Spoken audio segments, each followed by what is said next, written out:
Good evening. My name is Marco. I'm a so-called new citizen, so I'm a part of the family, I guess. Just three quick points. The first, Madam Teo, you asked also to get some comments on what's happening outside of Singapore. And I think that what's happening outside of Singapore is a cause of concern in economic terms. But I also believe that there are opportunities during these times of crisis. And I think some of Singapore companies, especially the ones with the stronger balance sheet, might find opportunities. So I hope that in the budgeting exercise, still enough budget will be given to the government agencies, for example, IE, to keep on sustaining Singapore companies looking for opportunities abroad. The second point is on the CPF.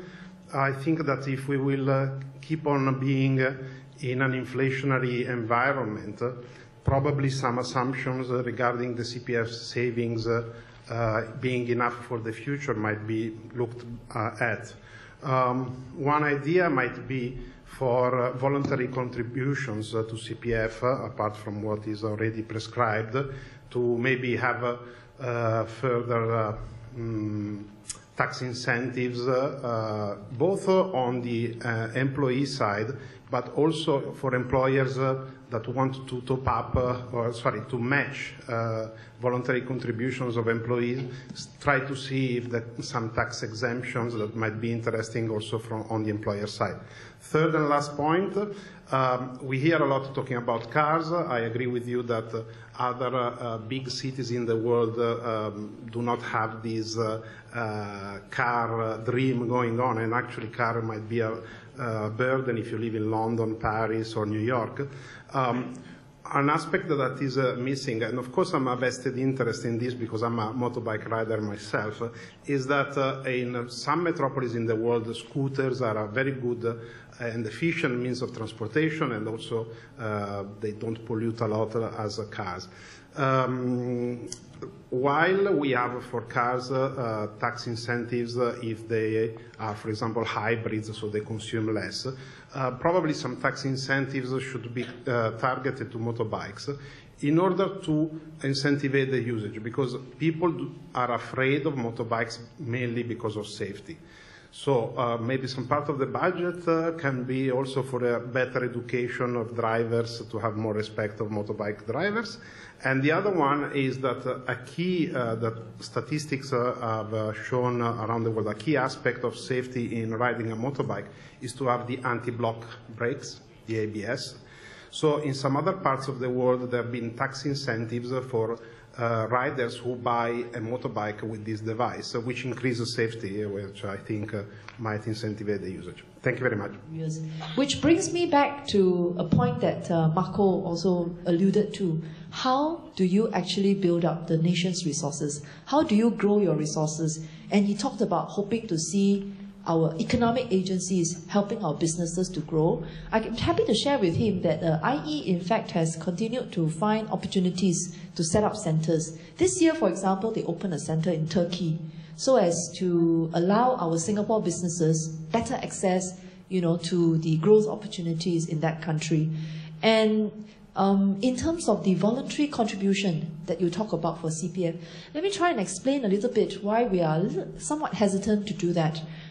There is already a scheme called the Supplementary Retirement Scheme, SRS. So in addition to your compulsory CPF contributions by the employer and also the employee, you can make a voluntary contribution, but the amount is not very big. The reason being that when you are contributing to the SRS, actually it's tax-free.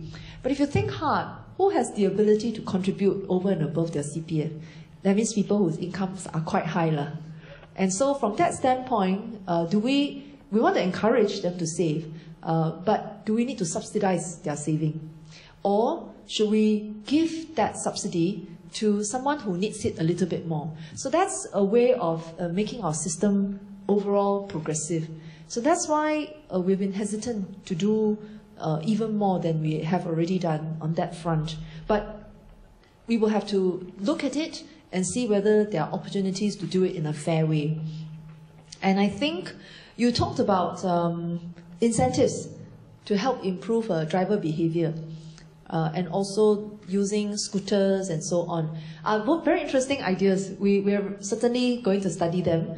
Actually, as you were talking, it reminded me of one thing. I think it's possible to own for higher car ownership, provided the cars are a lot smaller. Imagine if all the cars are half the size that we have today. Actually, you can pack more cars on the road, right?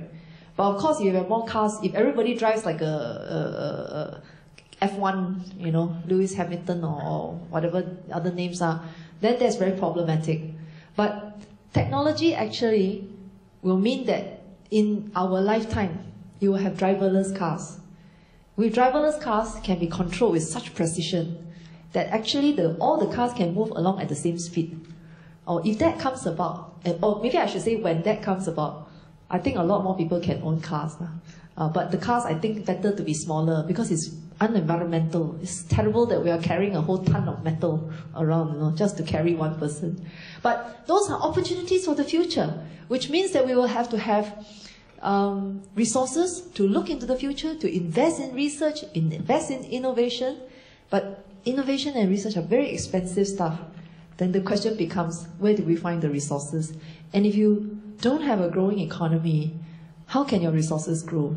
So those are questions worth thinking over.